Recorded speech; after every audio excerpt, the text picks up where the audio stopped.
السلام علیکم ورحمۃ اللہ وبرکاتہ۔ امید کرتی ہوں آپ سب خیریت سے ہوں گے۔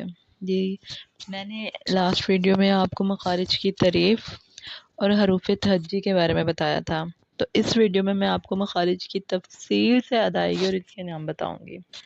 تو پھر چلتے ہیں اپنی ویڈیو کی طرف، سٹارٹ کرتے ہیں۔ اعوذ باللہ من الشیطان الرجیم، بسم اللہ الرحمن الرحیم۔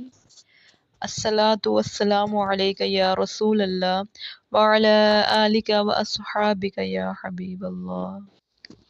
ایک بار پھر میں مخارج کی تعریف بتا دوں گی آپ کو تاکہ آپ کو ریوائز ہو جائے۔ مخرج کی جمع ہے۔ مخرج کا مطلب حرف کے نکلنے کی جگہ کو مخرج کہتے ہیں۔ حلق زبان، منہ کا خلا، ہونٹ اور خشیوم۔ خشیوم مینس ناک کی نرم ہڈی میں 17 ایسی جگہ ہیں جہاں سے 29 حروف تہجی ادا ہوتے ہیں۔ ٹھیک، یہ تھی ہماری مخارج کی تعریف۔ اب میں آپ کو ان کی تفصیل بتاؤں گی۔ مخرج نمبر 1، منہ کا خالی حصہ۔ اس سے 3 حروف ادا ہوتے ہیں، الف، واو، یا۔ یہ تینوں حروف حروف مدہ کہلاتے ہیں۔ ٹھیک ہے، الف ساکن سے پہلے زبر آ جائے تو الف مدہ کہلاتا ہے، واو ساکن سے پہلے پیش آ جائے تو واو مدہ کہلاتا ہے، یا ساکن سے پہلے زیر آ جائے تو یا مدہ کہلاتا ہے۔ ٹھیک ہو گیا، یہ ہمارے حروف مدہ ہوں گے۔ ان کی اگزامپل میں آپ کو سامنے دے دیتی ہوں۔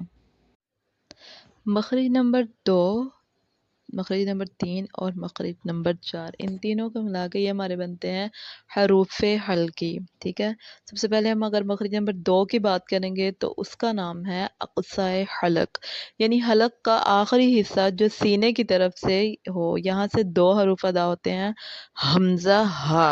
ٹھیک ہے، مخرج نمبر 3 وسط حلق، یعنی جس کو ہم درمیانی حلق بھی کہتے ہیں۔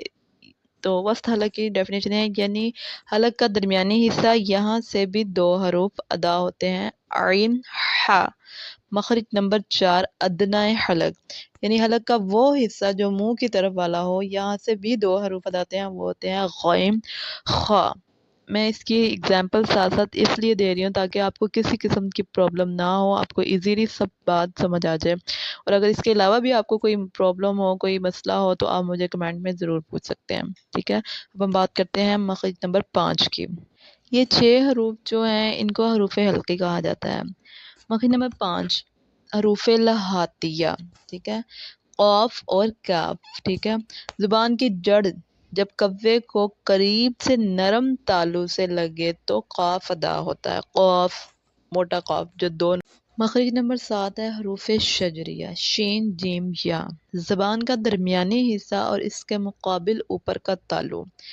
ٹھیک ہے، آپ لگا کے دیکھیں، پڑھ کے دیکھیں، شین، جیم، یا، آٹومیٹکلی لگ رہا ہے ایسے۔ ٹھیک ہے، اور شین، جیم، یا کو حروف شجریہ کہتے ہیں۔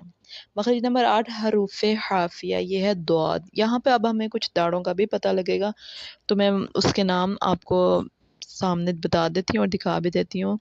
حروف حافیہ، زبان کی کروٹ بائیں طرف والے اوپر کی 5 داڑوں سے لگے تو ضاد ادا ہوتا ہے۔ اب لگا کے دیکھیں، زبان کی کروٹ، ضاد، ضاد۔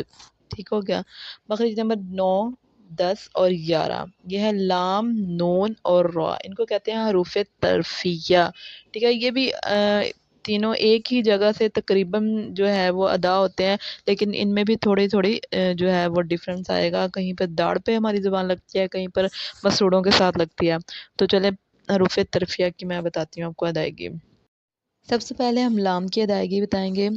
زبان کی کروٹ کے آخر سے نوک تک کا حصہ، یہ ہماری جو زبان کی نوک ہوتی ہے، ٹھیک ہے، بائیں 4 داڑوں کے مسوڑوں سے ٹکرائے تو لام ادا ہوتا ہے۔ ٹھیک ہے، اور لام کی جگہ سے ہی ایک داڑ کم ہو کر زبان جب اوپر والے 3 دانتوں سے لگے تو نون ادا ہوتا ہے۔ اس کی اگزامپل میں آپ کو ساتھ ساتھ دے رہی ہوں، آپ دیکھتے جائیں۔ زبان کے کنارے کی پشت جب اوپر والے 3 دانتوں کے مسوڑوں سے لگے تو رو ادا ہوتا ہے۔ رو بہت ایزی ہے، انشاءاللہ آپ کو ضرور سمجھ آئے گی، آپ اس کو پریکٹس کیجئے گا ضرور۔ مخرج نمبر 12 ہے تا دال طا حروف نطعیہ۔ زبان کی نوک جب اوپر سامنے والے 2 دانتوں کی جڑ سے لگے تو اس سے تا دال طا ادا ہوتے ہیں۔ یہ بہت ایزی ہے اور اس کو کہتے ہیں حروف نطعیہ۔ ویڈیو زیادہ لمبی نہیں کروں گی، اس لیے تھوڑا سا زیادہ سپیڈ سے پڑھ رہی ہوں، ٹھیک ہے۔ میں ایگزامپل اسی لیے ساتھ ساتھ دے رہی ہوں تاکہ آپ کو ہر طرح سے سمجھ آ جائے۔ مخرج نمبر 13 ہے حروف لثویہ۔ زبان کی نوک جب اوپر والے 2 دانتوں کے سر سے لگے تو ثا ذال ظا ادا ہوتا ہے۔ مخرج نمبر 14 حروف صفیریہ۔ یہ ہے زا سین صاد۔ زبان کی نوک سے جب اوپر نیچے کے اگلے دونوں دانت آپس میں ملے تو اس سے زا سین اور صاد ادا ہوتا ہے۔ ٹھیک ہو گیا۔ اب آگے ہے حروف شفویہ۔ مخرج نمبر 15 ہے ہمارا۔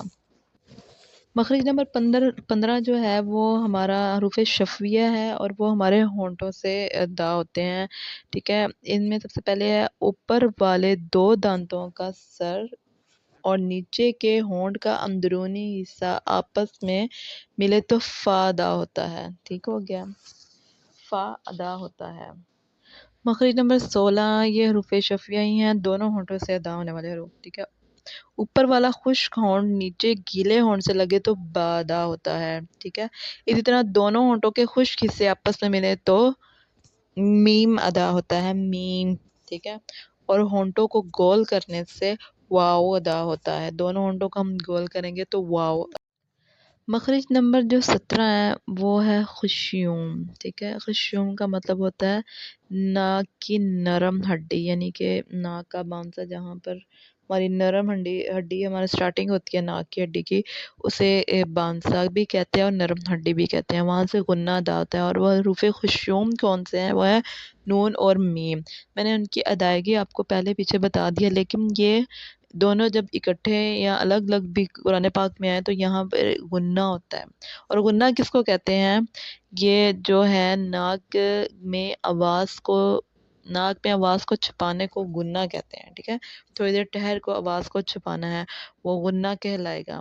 میں اب آپ کو اس کی ایگزامپل دیتی ہوں، ٹھیک ہے۔ جیسے میم زیر نون ساکن کم، یہ نون کی آواز کو میں نے ناک میں تھوڑی دیر چھپایا ٹھہر کر، یہ ہمارا غنہ ہے، ٹھیک ہے نا۔ تو یہ ہماری تھی تفصیل سے مخارج کے نام، تفصیل سے ان کے نام اور ان کی ادائیگی تھی۔ تو اب ان کی آپ پریکٹس کیجئے اور اگلی ویڈیو تک مجھے اجازت دیجیے۔ اللہ حافظ۔